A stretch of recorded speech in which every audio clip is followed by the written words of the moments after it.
بسم اللہ الرحمن الرحیم۔ دیکھیے، کل کے سبق میں یہ بتایا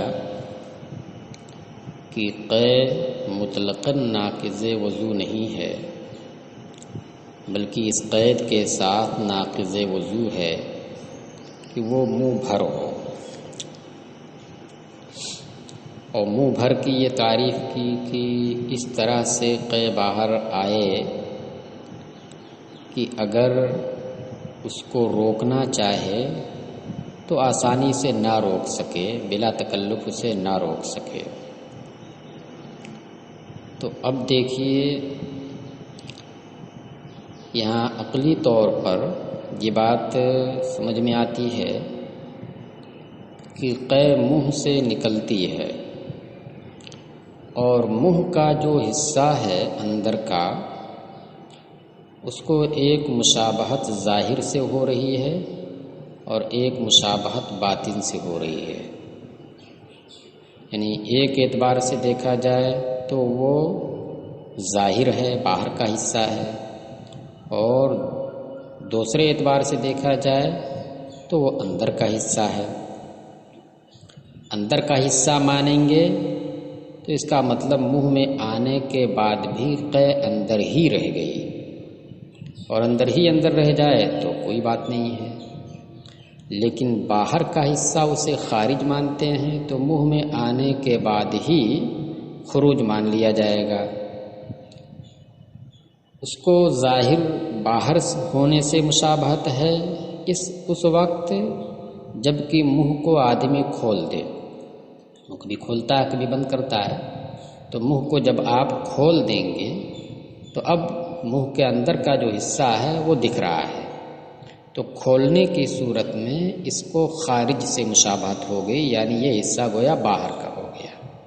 لیکن جب آپ منہ کو بند کر لیں تو اس منہ کے اندر کا جو حصہ ہے وہ باطن ہو گیا، وہ داخل ہو گیا۔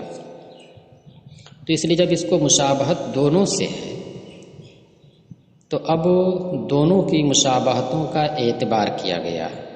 ایسا نہیں کیا کہ اسے ظاہر سے مشابہت مان کر کے باہر صورت چاہے تھوڑی قے آئے اور منہ کے اندر ہی روک دے، یا کہ زیادہ آئے منہ کے باہر آ جائے، باہر صورت اسے مان لیا جائے کہ یہ تو اپنی جگہ سے خارج ہو گئی اور اس سے وضو کے ٹوٹنے کا حکم دیا جائے۔ اور نہ صرف باطن سے اور داخل سے اس کی مشابہت کا اعتبار کیا، صرف داخل سے اس کی مشابہت کا اعتبار کرتے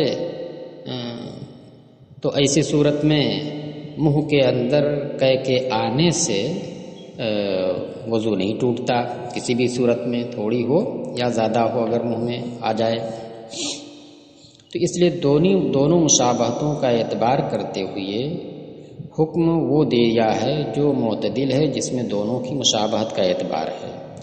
وہ یہ ہے کہ اگر منہ بھر قے ہو کہ جسے بلا تکلف روک نہ سکتا ہو، تو اس وقت یہ مانا جائے گا کہ وہ قے خارج ہوئی ہے۔ اس کی وجہ یہ ہے کہ جب اس حالت میں قے ہوگی تو غالباً وہ نکل ہی جاتی ہے۔ اس لیے اگر کسی وقت نہ نکلے، یعنی تکلف کے ساتھ روک لے آدمی، منہ کے اندر ہی رہ جائے، جب بھی وہی حکم ہوگا جو غالباً ہوا کرتا ہے، یعنی نکل جانے کا حکم، کیوں نکل گئی وہ۔ اور اگر تھوڑی قے ہو تو پھر ایسی صورت میں اس کا اعتبار یہ ہوگا کہ وہ نکلنے کے باوجود گویا نکلی ہی نہیں، باطن ہی میں رہ گئی۔ یہ رہی بات قے کے تعلق سے کہ منہ بھر کی جو قید لگی ہے اس کی وجہ کیا ہے۔ اب دیکھیے، امام شافعی کے نزدیک قے تھوڑی ہو یا زیادہ ہو، مطلقاً قے ناقض وضو نہیں ہے۔ امام صاحب کے نزدیک فرق ہے، تھوڑی قے ہو تو ناقض وضو نہیں، منہ بھر قے ہو تو ناقض وضو ہے۔ اس کے برخلاف احناف میں سے امام ظفر کا قول یہ ہے جو آج کے سبق میں آگے آ رہا ہے، وقال الظفر قلیل القیء وکثیرہ سواء، امام ظفر نے کہا قے کے بارے میں کہ تھوڑی قے اور زیادہ قے یہ وضو کو توڑنے میں برابر ہے، تھوڑی ہو یا زیادہ، بہر صورت وضو کو وہ توڑ دے گی۔ دیکھیے امام شافعی کے مذہب اور امام ظفر کے قول میں افراط اور تفریط ہے۔ امام شافعی کہتے ہیں کہ کسی صورت میں وضو نہیں ٹوٹے گا، اور امام ظفر کہتے ہیں کہ ہر صورت میں وضو ٹوٹ جائے گا۔ اور ہمارے امام صاحب کے نزدیک یہ اعتدال ہے کہ ایک صورت میں وضو ٹوٹے گا اور ایک صورت میں وضو نہیں ٹوٹے گا۔ اچھا، اتنا ہی اختلاف نہیں امام ظفر کا ہے قے ہی کے تعلق سے۔ وَقَذَا لَا يُشْتَرَطُ السَّيْلَانُ، اور اسی طریقے سے سیلان دم کی بھی شرط نہیں لگائی جاتی ہے امام ظفر کے نزدیک، یا لا یشترطو بھی پڑھ سکتے ہیں، یعنی معروف تو اس کا فاعل امام ظفر ہوں گے، تو ترجمہ اس صورت میں ہوگا۔ اور اسی طریقے سے امام ظفر سیلان کی بھی شرط نہیں لگاتے ہیں، یعنی دوسرا اختلاف ہوا۔ یعنی امام ظفر کے نزدیک خون اگر کہیں سے نکلے تو بس ظاہر ہو گیا خون تو وضو ٹوٹ جائے گا، اور امام صاحب کے نزدیک یہ ہے کہ نہیں، صرف ظاہر ہونے سے نہیں ٹوٹے گا بلکہ خارج ہونا چاہیے، اور خارج ہونے کے لیے یہ ہے کہ اس کے اندر سیلان ہو، ایسی جگہ کی جانب متجاوز ہو جانا، بہہ جانا ہو کہ جسے تطہیر کا حکم لاحق ہوتا ہے۔ امام ظفر ایسا کیوں کہتے ہیں کہ خون کا بہنا ناقض وضو ہونے کے لیے شرط نہیں ہے؟ اعتبارم بالمخرج المعتاد، مخرج معتاد کے اوپر قیاس کرتے ہوئے، یعنی وہی چیز کہہ رہے ہیں کہ جس کا جواب یا جس کے درمیان فرق امام صاحب اوپر بیان کر چکے ہیں۔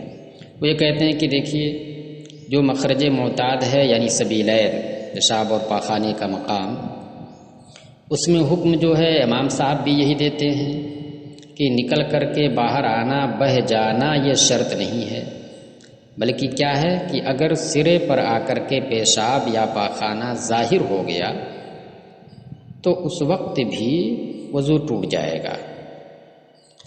تو امام ظفر یہ کہتے ہیں کہ جیسے وہاں پر ہے مخرج معتاد میں حکم ہے کہ بہنے کی کوئی شرط نہیں ہے، تو اسی طریقے سے اس کے علاوہ اگر جسم کے کسی حصے سے خون یا پیپ نکلے تو وہاں پر بھی سیلان کی اور موضع تطہیر تک متجاوز ہونے کی شرط نہیں لگائی جائے گی، وہ بھی نجاست ہے، یہ بھی نجاست ہے۔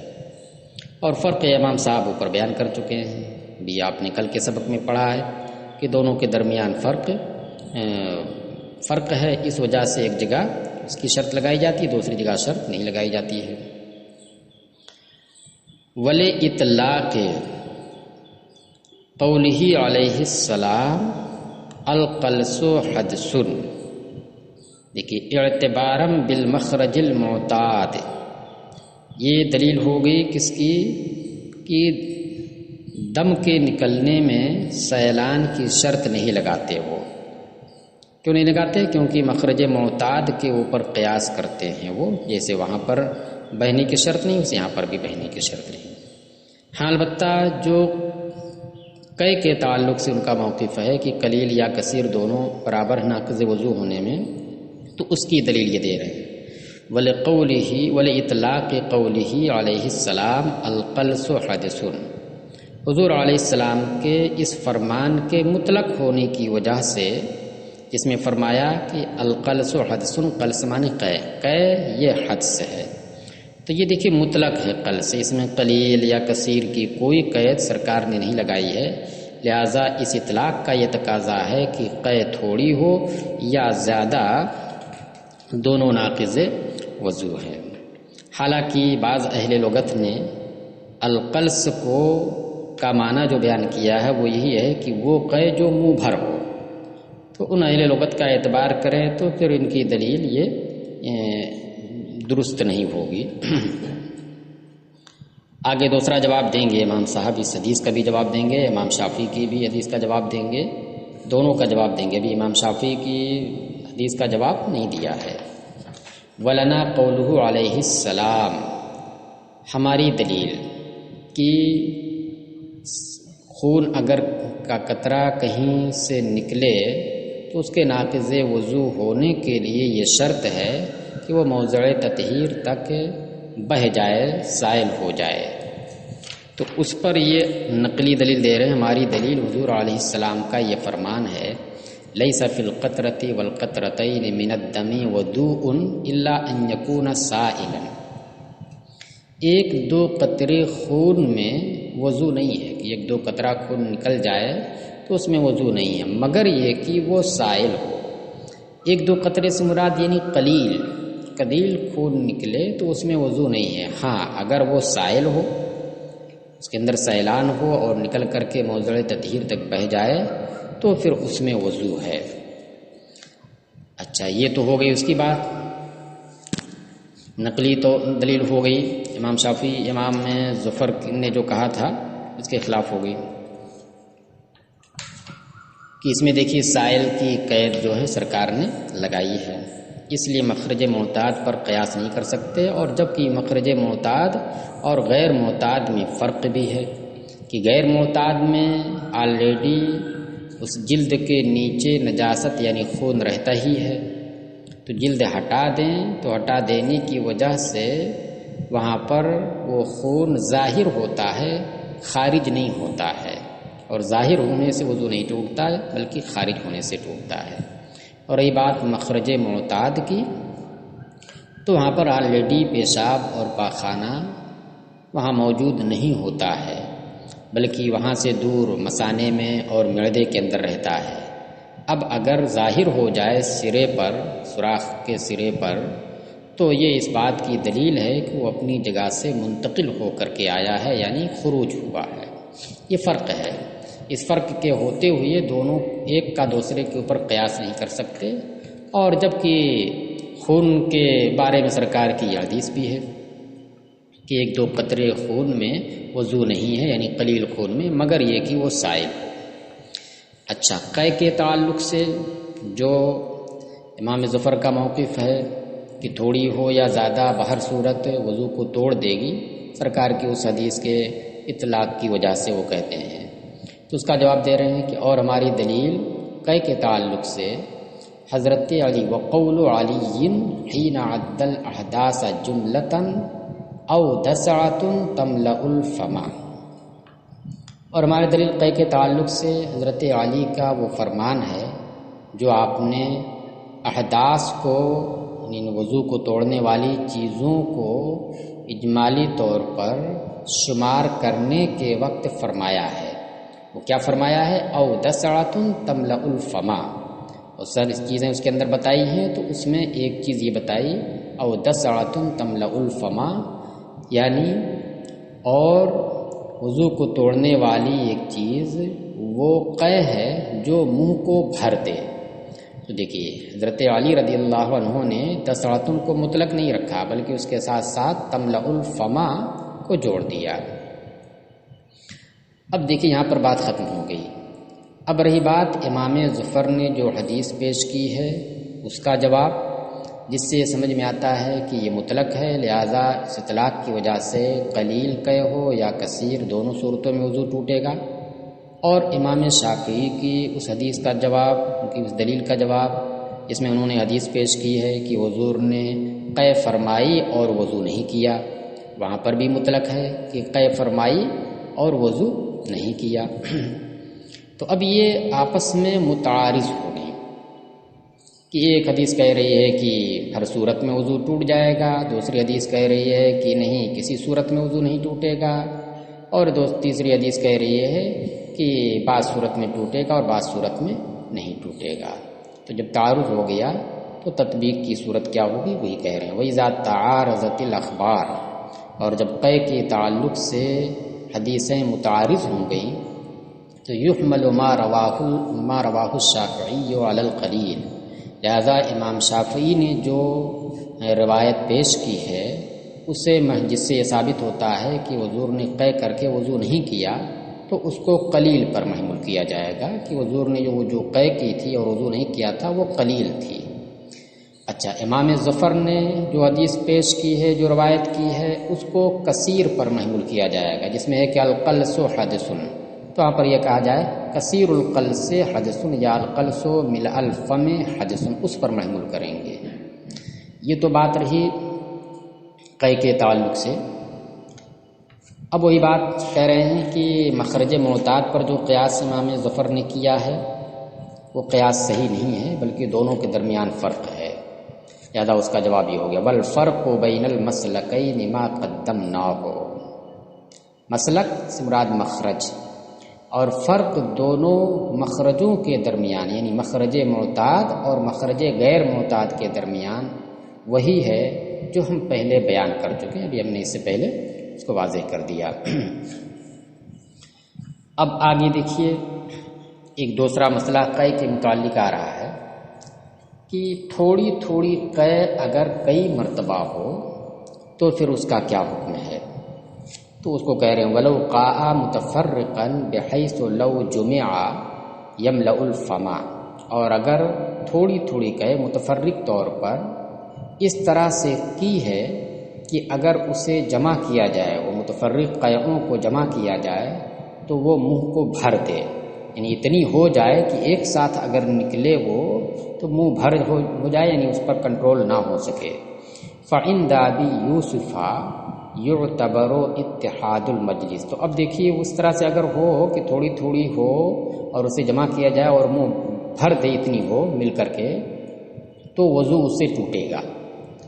لیکن اب جمع کر کے اس کا اعتبار ایک قے ماننا، یہ اس میں اختلاف ہے کہ متفرق جو قے ہوئی ہیں ان سب کو جمع کر کے ایک قے کے درجے میں رکھنا، یہ مختلف فی ہے کہ کس طرح سے کون سی متفرق قیوں کو ایک ساتھ جمع کیا جائے گا۔ تو کہہ رہے ہیں فعند ابی یوسف یعتبر اتحاد المجلس، پس امام ابو یوسف کے نزدیک مجلس کے متحد ہونے کا اعتبار ہوگا۔ دیکھیے دو چیز ہے، ایک تو یہ کہ جو چند مرتبہ تھوڑی تھوڑی قے ہوئی ہے، تو ایک تو یہ ہے کہ کبھی یہ ہوگا کہ ایک ہی مجلس میں وہ متفرق قییں ہوئی ہیں، اور ایک یہ ہے کہ جو قے کا سبب ہے اور وہ سبب، تو ایک چیز ہو گئی مجلس، یعنی مجلس ایک ہو یا چند ہو، اور دوسری چیز ہو گئی اس قے کا سبب کہ جس سبب سے قے آئی ہے۔ تو مجلس تو معلوم ہے، سبب قے کا کیا ہے؟ متلی آنا، غثیان۔ تو متفرق قیوں کو جمع کر کے ایک قے مانا جائے، تو ایک قے کو ماننے کے لیے امام شافعی اعتبار کرتے ہیں مجلس کے متحد ہونے کا، کہ اگر وہ متفرق قییں ایک مجلس میں ہوئی ہیں تو ان کو ایک مان کر کے دیکھا جائے گا کہ وہ منہ بھر ہو رہی ہے یا نہیں ہو رہی ہے۔ اور امام محمد کے نزدیک مجلس کوئی چیز نہیں ہے، مجلس بدلتی رہے، ایک مرتبہ ایک کمرے میں بیٹھ کر کے قے کیا اور پھر اس کے بعد یہاں سے اٹھ کے چلا گیا دوسری جگہ اور وہاں پر قے کیا، اس کا کوئی اعتبار نہیں ہے۔ وہ سبب کے متحد ہونے کا اعتبار کرتے ہیں، یعنی متلی، جس متلی کی وجہ سے قے آئی ہے وہ ایک ہی متلی ہے یا ایک ہی وہ متلی بدلتی رہی ہے۔ ہوتا ہے ایسا کہ کبھی آپ کو قے اگر آئی ہو تو محسوس آپ نے کیا ہوگا کہ ایک کیفیت متلی کی طاری ہوتی ہے اور اسی وقت یہ محسوس ہونے لگتا ہے کہ اب ہمیں قے ہوگی لگتا ہے، پھر قے ہو جاتی ہے۔ تو کبھی یہ ہوتا ہے کہ قے ہو جانے کے بعد فوراً طبیعت کو سکون مل جاتا ہے، یعنی کوئی کیفیت دوسری قسم کی متلی کی نہیں رہ جاتی ہے۔ پھر کچھ دیر کے بعد پھر اچانک ایسا ہوتا ہے۔ تو اب دیکھیے اگر ایسا ہو تو یہ کہا جائے گا کہ یہ دو قییں جو بھی ہوئی ہیں تو ان دونوں قیوں کا سبب متحد نہیں ہے، مختلف ہے، کہ پہلی والی قے یہ الگ متلی سے ہے اور دوسری والی قے یہ الگ متلی سے ہے۔ لیکن کبھی ایسا ہوتا ہے کہ قے آ جانے کے بعد بھی وہ کیفیت بدلتی نہیں ہے، یعنی اسی وقت قے ہو جانے کے بعد بھی سکون نہیں ملتا ہے اور متلی کی کیفیت رہتی ہے یہاں تک کہ پھر قے ہو جاتی ہے۔ تو اب دیکھیے پھر جو قے ہوئی تو اس قے کا سبب اور پہلی والی جو ہوئی اس کا سبب ایک ہوتا ہے۔ تو امام محمد کے نزدیک مجلس کے اتحاد کا اعتبار نہیں، وہ بدلتی رہے، ہاں البتہ جو متلی ہے سبب اس کے اتحاد کا اعتبار کرتے ہیں، اور فتویٰ امام محمد کے ہی قول کے اوپر ہے۔ فعند ابی حنیف یوسفہ یعتبر اتحاد المجلس، بس امام ابو یوسف کے نزدیک مجلس کے متحد ہونے کا اعتبار کیا جائے گا۔ وعند محمد یعتبر اتحاد السبب، اور امام محمد کے نزدیک سبب کے متحد ہونے کا اعتبار کیا جائے گا۔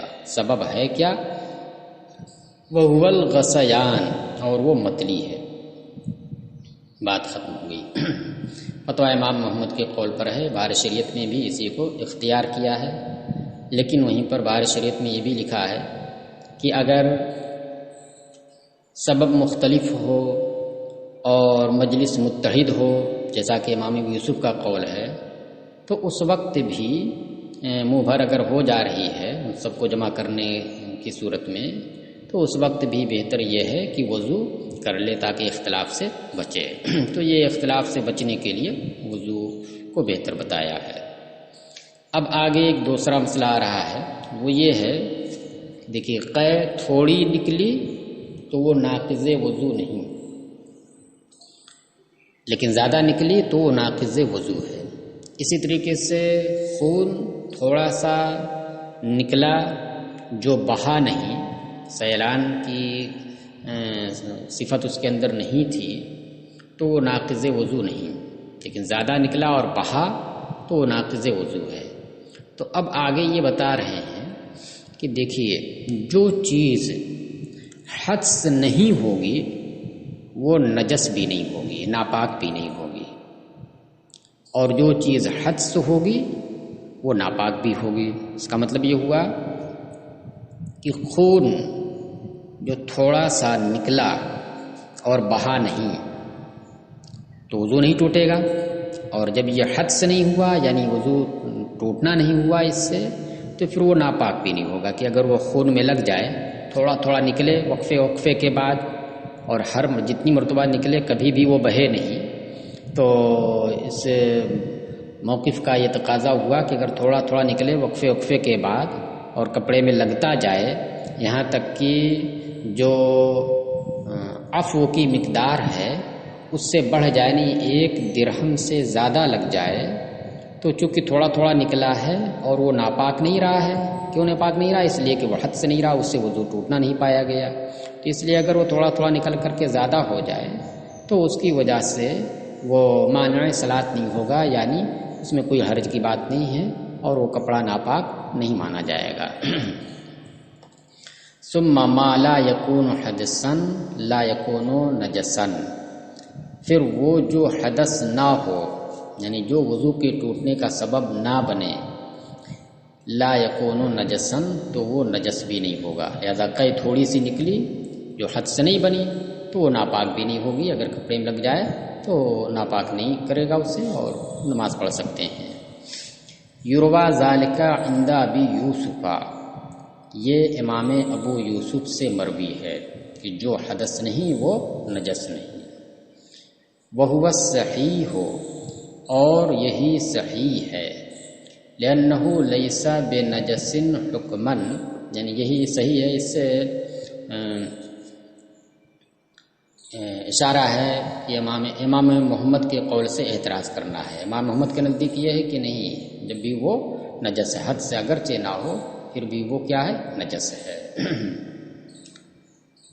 ایک جماعت نے امام ابو یوسف کے قول پر ہی فتویٰ دیا ہے، اس کی وجہ یہ ہے کہ اگر اسے نجس مان لیا جائے تو خاص کر جو زخمی حضرات ہوتے ہیں، بڑے پھنسی والے ہوتے ہیں، ان کے اوپر بہت حرج ہو جائے گا، بڑی مشکل ہو جائے گی کہ بار بار کپڑے کو دھونا پڑے گا۔ اور امام ابو یوسف کے قول پر اگر فتویٰ دیتے ہیں تو پھر تھوڑا تھوڑا اگر نکلتا رہا تھوڑی دیر کے بعد اور سیلان کی صفت اس کے اندر نہیں رہی تو پھر اس میں نرمی ہوگی اور وضو نہیں ٹوٹے گا وہ۔ تو اگر وہ صحیح، اور یہی قول جو امام ابی یوسف سے مروی ہے کہ جو حدث نہیں وہ نجس نہیں، یہی صحیح ہے۔ لأنہ لیس بنجس حکما، دلیل دے رہے ہیں کیونکہ یہ حکماً نجس نہیں ہے۔ دیکھیے کسی چیز کا نجس ہونا یہ شریعت کے اعتبار کرنے سے ہے کہ شریعت نے اس کی نجاست کا اعتبار کیا ہو۔ یہاں پر جب وہ خون نکلا اور بہا نہیں تو شریعت ناقض وضو نہیں مانتی ہے، لہذا وہ نجس نہیں ہے۔